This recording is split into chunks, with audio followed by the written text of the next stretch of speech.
오늘은 어린이 주일입니다. 어린이 주일과 다음 주에 있는 어버이 주일은 우리 교단이 오래전부터 지정한 공식적인 교회 절기입니다. 어린이 주일은 지금으로부터 165년 전인 1856년 미국에서 시작되었다고 합니다. 한 감리교회 목사님께서 6월 둘째 주를 어린이 주일로 제정해 예배한 것이 시초가 되었다고 합니다. 우리나라는 미국 선교사님들의 영향으로 처음에는 6월 둘째 주를 어린이 주일로 지켰으나 1956년부터 어린이날이 있는 5월 5일을 고려하여 5월 첫째 주일을 어린이 주일로 제정하여 지금까지 지키고 있습니다. 그러면 교회가 어린이 주일을 절기로 제정해 지키는 이유는 무엇입니까? 너무나도 분명하죠. 어린아이들의 소중함을 기리고 이런 소중한 아이들을 하나님의 사람으로 잘 키워내도록 하기 위함입니다. 오늘 우리도 이번 어린이 주일을 통해 아이들의 소중함을 상기하고 하나님께서 우리에게 맡겨주신 아이들을 믿음으로 잘 양육하는 계기가 되기를 바랍니다. 특별히 오늘 본문 에베소서 6장 4절 말씀이 우리 가정과 대광교회의 교회 학교에 실현되기를 소망합니다. 우리 같이 한번 다시금 읽어보겠습니다. 시작. 또 아비들아 너의 자녀를 노엽게 하지 말고 오직 주의 교훈과 훈계로 양육하라. 아멘. 이 말씀은요, 자녀 양육에 대한 사도 바울의 가르침이죠. 사도 바울이 에베소 교회에 편지를 쓰면서 어떻게 자녀를 양육해야 하는지를 교훈하고 있습니다. 크게 두 가지를 말하고 있지요. 첫 번째는 자녀를 노엽게 하지 말라. 또 다른 건 무엇입니까? 오직 주의 교훈과 훈계로 양육하라. 이렇게 교훈하고 있습니다. 저는 오늘 이 둘 중에 첫 번째 자녀를 노엽게 하지 말라라는 말씀을 중심으로 살펴보려고 합니다. 자녀를 노엽게 하지 말라. 자녀 교육에 대한 교훈으로서는 조금 특별하게 느껴지지 않으십니까? 여러분께서 사도 바울이라고 가정을 한번 해보고요, 에베소 교인들에게 자녀 교육에 대한 중요한 가르침을 준다고 한다면 뭐라고 쓰시겠습니까? 저 같으면요 이렇게 쓸 것 같아요. 아이들을 하나님의 말씀으로 잘 가르쳐라. 혹은 가르치지만 말고 부모가 먼저 말씀대로 사는 본을 보여라. 혹은 아이들을 정말로 열심히 사랑하고 돌봐라. 이런 식의 말을 쓸 것 같습니다. 그런데 하고 많은 것 중에서요, 지금 사도 바울은요, 자녀들을 노엽게 하지 말라라는 조금 특별한 교훈을 우선적으로 주고 있는 거예요. 그런데 더 주목하여 볼 것은요, 이 가르침을 에베소서뿐만 아니라 골로새서에서도 한 번 더 주고 있습니다. 골로새서 3장 21절 말씀을 같이 한번 읽어보겠습니다. 시작. 아비들아 너의 자녀를 노엽게 하지 말지니 낙심할까 함이라. 여기에서는요 아예 다른 교훈은 있지도 않습니다. 너희 자녀를 노엽게 하지 말라라는 그런 교훈만 주고 있어요. 자녀 교육에 대한 사도 바울의 강조점이 무엇인지 확실하게 느껴지시죠? 자녀를 노엽게 하지 않는 것을 우선적으로 중요하게 지금 교훈하고 있는 것입니다. 그렇다면 왜 자녀를 노엽게 하지 않는 것을 우선적으로 중요하게 다룰까요? 조금 전 읽었던 골로새서 3장 21절에서 그 이유를 찾을 수 있습니다. 제가 다시 한번 읽어드릴게요. 아비들아 너희 자녀를 노엽게 할지 말지니 낙심할까 함이라. 자녀를 노엽게 하지 말아야 하는 이유가 무엇이라고 기록하고 있습니까? 자녀들이 낙심할까 봐서 그렇대요.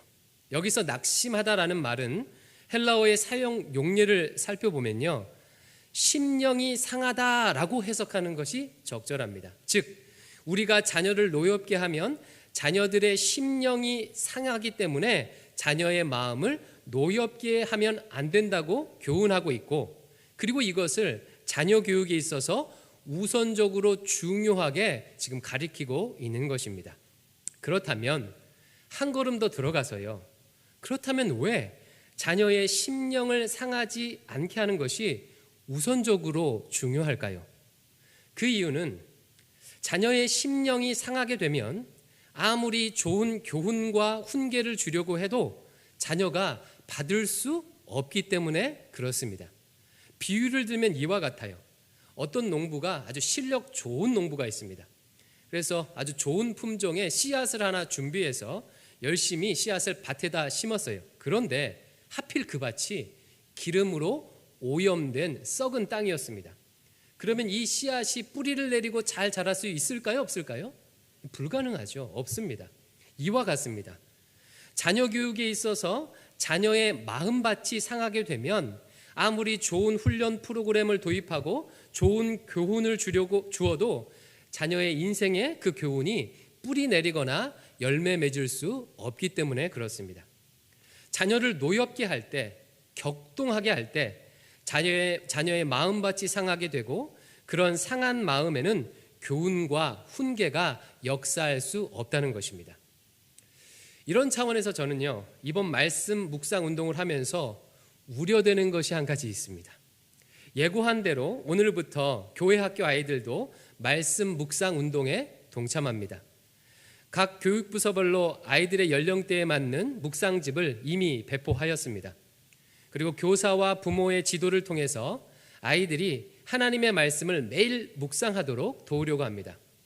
그런데요, 이 운동이 아이들의 믿음을 성장시키고 아이들의 하나님의 말씀을 사랑하도록 돕고 좋은 믿음의 습관을 형성하는 계기가 되도록 하는 것이 아니라 자칫 정반대로 아이들에게 큰 짐을 지우거나 아이들을 노엽게 하는 일이 되지는 않을까 하는 염려가 드는 것입니다. 오히려 이 운동으로 아이들의 마음밭을 상하게 만들지는 않을까 이런 염려가 드는 거예요.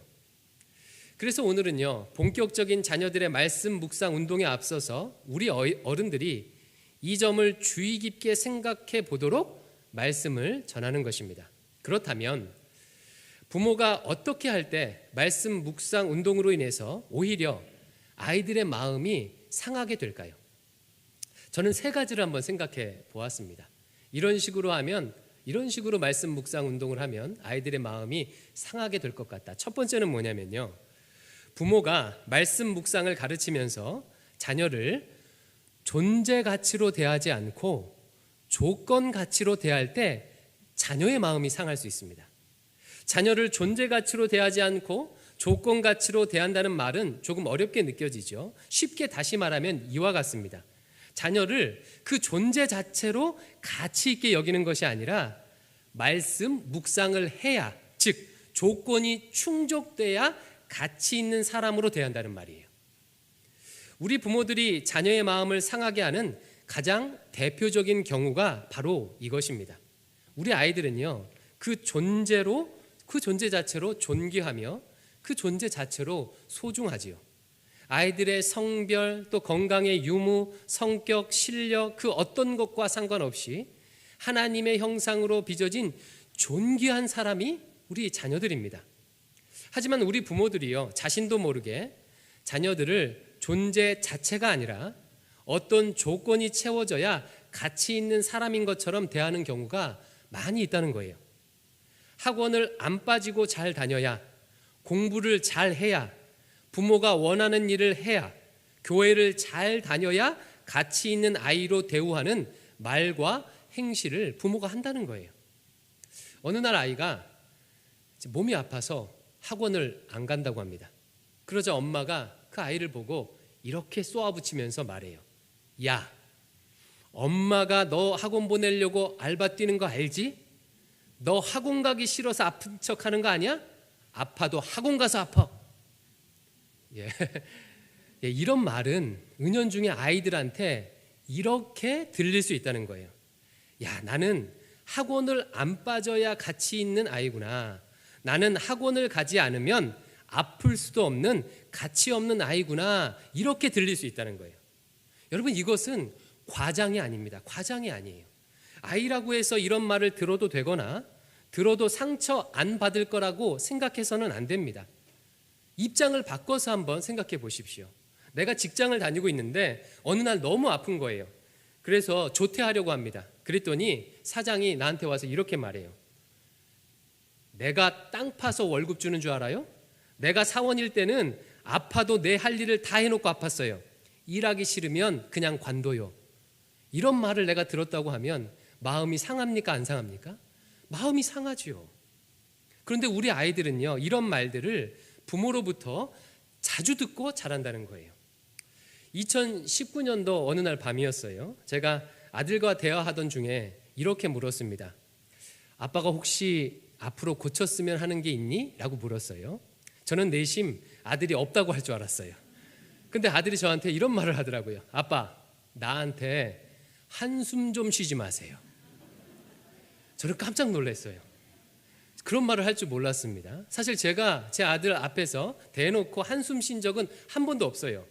아이가 자기 방에서 컴퓨터 게임을 오래 하거나 스마트폰을 오래 보고 있으면 저 멀리 거실에 앉아서요, 아이고 하면서 한숨을 쉰 적이 몇 번 있었던 거죠. 근데 아이는 그 한숨 소리를 들었고 자기에게 한 줄 아는 거예요. 그리고 아이 마음이 상한 거죠. 그날 아들한테 사과하고 지금까지도 조심하고 있습니다.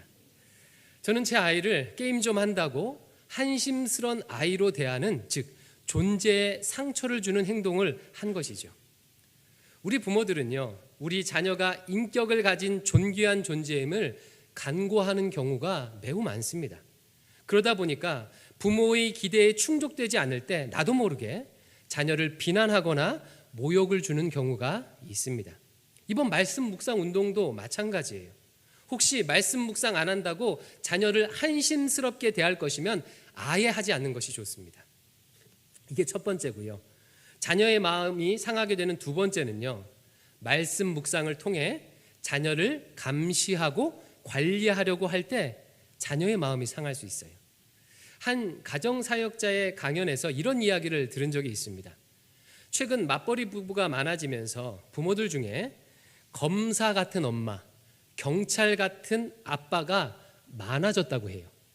부모가 맞벌이하며 평상시에 아이들과 대화할 시간이 부족하다 보니까 퇴근해서 집에 들어오면요, 아이들과 살갑게 놀아주고 대화하는 것이 아니라요, 검사처럼 경찰처럼 아이를 취조하는 경우가 많다는 거예요. 학원 갔어 안 갔어? 숙제는 했어 안 했어? 오늘 수행평가는 어땠어? 틀린 거 오답 체크했어? 친구들하고는 잘 지냈어? 스마트폰은 게임은 했어 안 했어? 얼마나 했어? 옷은 왜 이렇게 더러워? 무슨 일이 있었어? 여러분, 듣기만 해도 가슴이 답답해지지 않습니까? 이것은 대화가 아니죠. 취조입니다. 이게 얼마나 아이들을 힘들게 하는지 이것도 입장 바꿔서 생각해 보면 알 수가 있어요. 만약 내가 퇴근해서 집에 들어올 때마다 우리 자녀들이 매일매일 퇴근해서 들어올 때마다 나한테 이렇게 얘기하는 거예요. 아빠, 오늘 직장 늦었어 안 늦었어? 업무 처리는 똑바로 했어 안 했어? 직장 동료들과는 잘 지냈어? 이게 무슨 냄새야? 술 마셨지? 담배 폈지? 표정이 안 좋은 거 보니까 직장에서 무슨 일 있었네? 말해봐. 여러분, 이걸 매일 내가 자녀로부터 듣는다고 하면 어떻습니까? 스트레스가 되겠죠. 이런 방식으로 아이들의 말씀 묵상을 감시하고 지도하게 되면 아이들의 마음이 상할 수 있다는 거예요. 말씀 묵상 했어 안 했어? 묵상하려면 밑줄만 치지 말고 뭐라도 느낀 점을 적어야 할 거 아니야. 이러면 안 된다는 거예요. 상한 마음에는 절대로 하나님의 말씀이 자랄 수가 없습니다. 자녀의 마음을 상하게 만드는 세 번째는요, 부모는 말씀 묵상을 잘 하지도 않으면서 혹은 별로 좋아하지도 않으면서 자녀에게만 강요할 때 자녀의 마음이 상할 수가 있어요.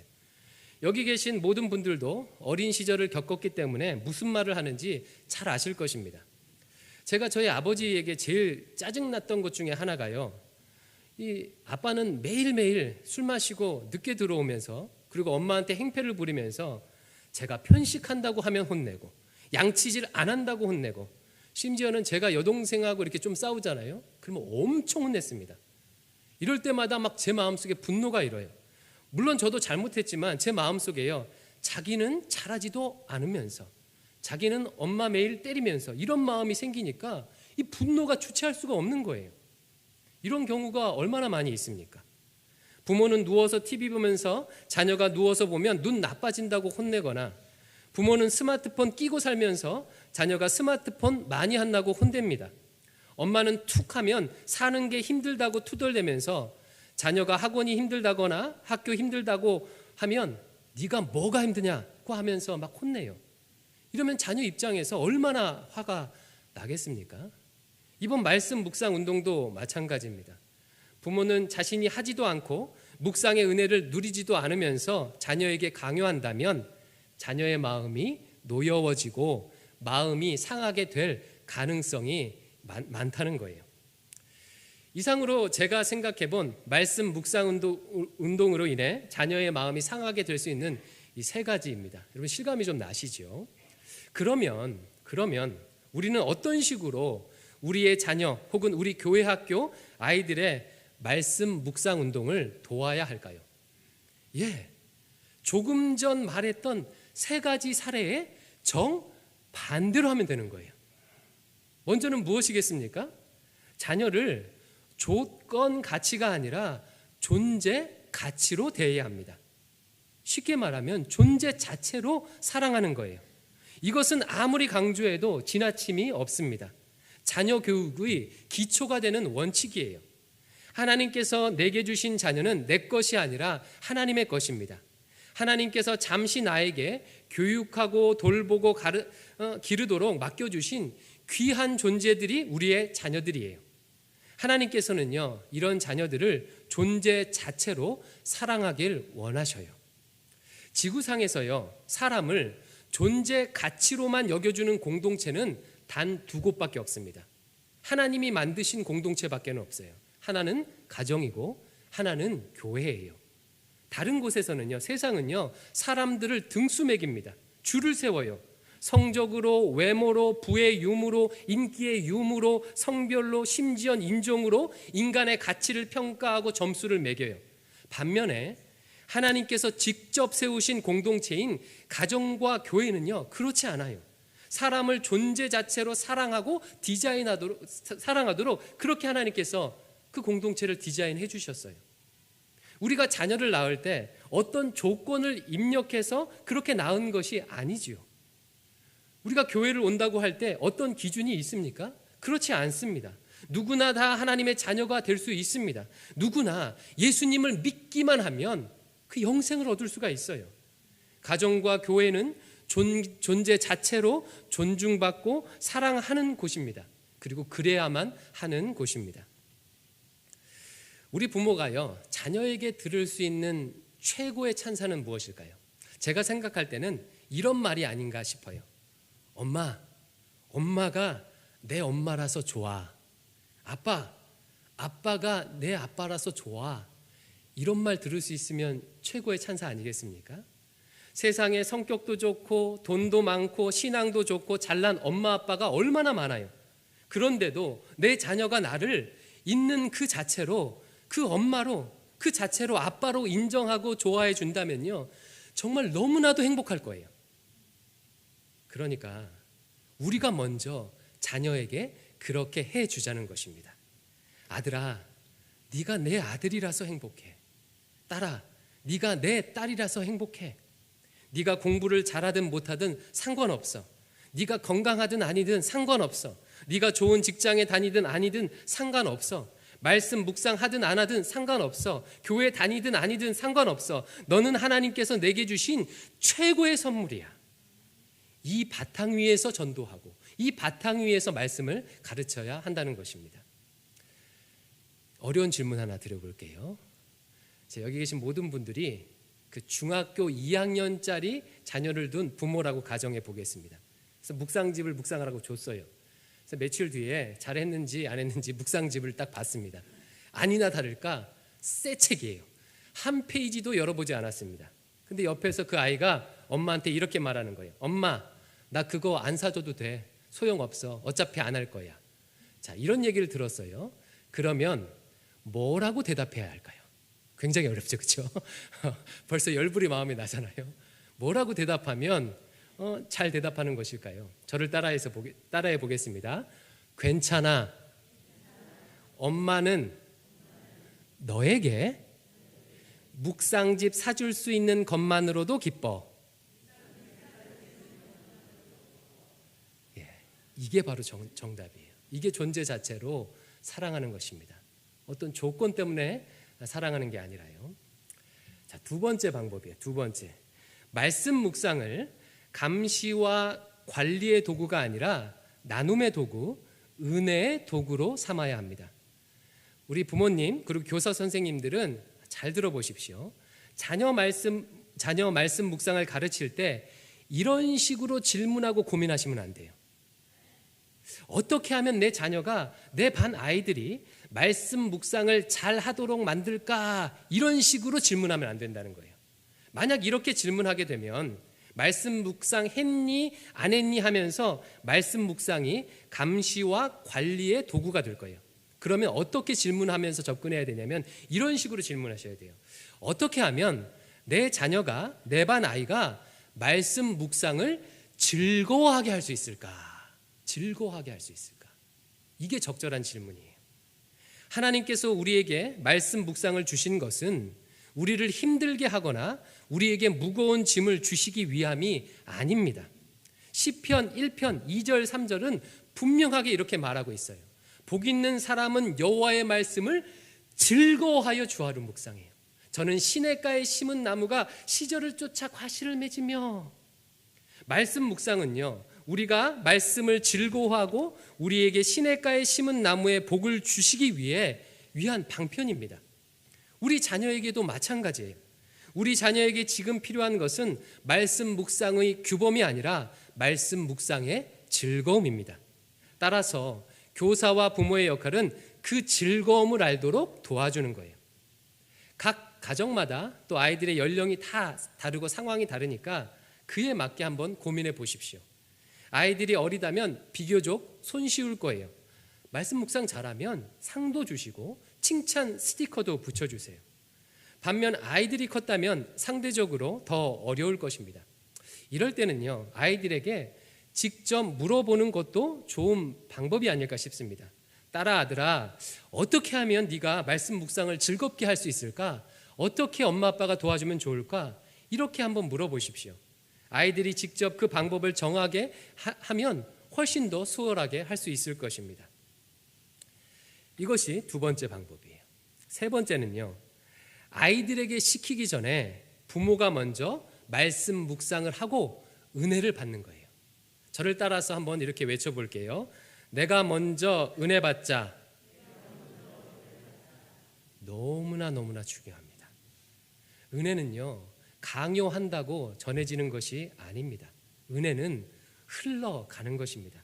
집안에 엄마 아빠가 우울하면 우울한 기운이 흘러가는 것처럼 엄마 아빠가 즐거우면 그 즐거운 기운이 흘러가서 가족들에게 영향을 미치는 것처럼 엄마 아빠가 먼저 말씀을 통해 은혜를 받으면요, 그 은혜 여파가 자연스럽게 아이들에게 흘러가는 거예요. 은혜는 절대 강요한다고 되는 것이 아닙니다. 그래서 내가 먼저 은혜를 받아야 해요. 나는 은혜 못 받아도 자식은 은혜 받게 하겠다, 이런 일은 일어나지가 않습니다. 이것은 바람직하지도 않아요. 먼저 우리 어머니들에게 부탁을 좀 드리고 싶습니다. 혹시 우리 어머니들 중에서 믿음이 약한 남편 때문에, 그리고 마음대로 따라주지 않는 자녀 때문에 속상하고 힘든 분 계십니까?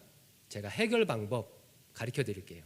해결의 시작은 무엇이냐면 내가 먼저 은혜 받는 거예요. 내가 먼저. 신방을 가서요, 어머니들에게 기도를 제목을 물어보면 간혹 이렇게 기도 제목 내놓으신 분이 계셔요. 기도 제목이 남편 기도 제목과 자녀 기도 제목밖에 없어요.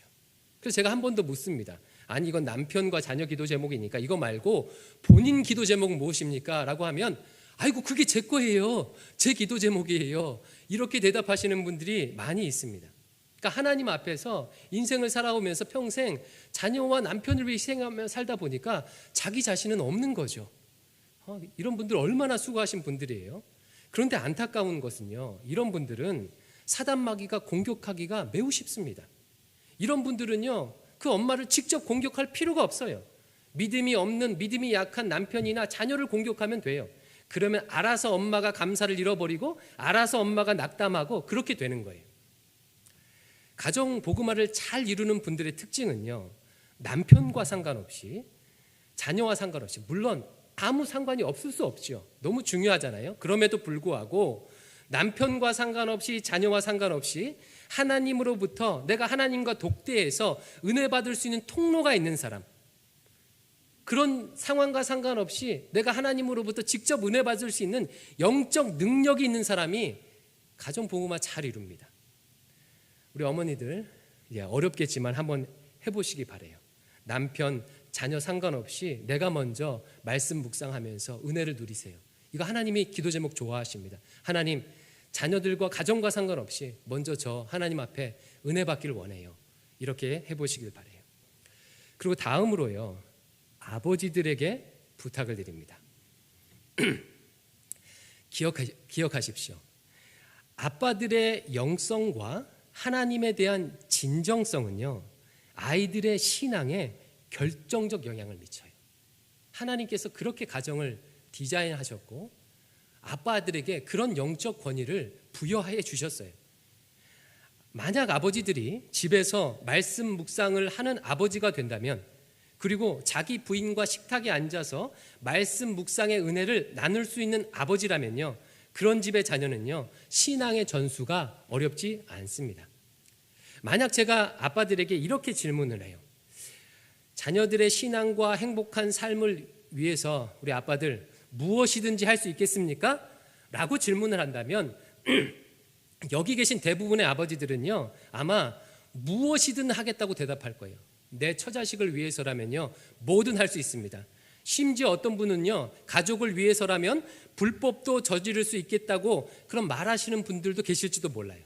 그런데요, 참 이상한 게 있어요. 이상하게 아버지들에게, 그런 아버지들에게 그럼 매일 말씀을 묵상하시고 그 은혜를 일주일에 한 번 아내와 식탁에서 나누어 보세요 라고 말하면요, 그것은 어렵대요. 그건 어렵대요. 그럼 너무 신기하지 않습니까? 아버지들은요, 그런 면에서 사탄이 공격하기 쉬운 거예요. 아버지들은 자녀의 영성에 대한 상당한 책임을 엄마에게 떠넘겨줍니다. 그러니까 자녀 신앙 교육에 있어서 사탄 마귀가 아버지들은요, 그냥 냅두기만 하면 돼요. 그냥 바깥에서 빙빙 돌도록 그렇게 그냥 냅두기만 하면 돼요.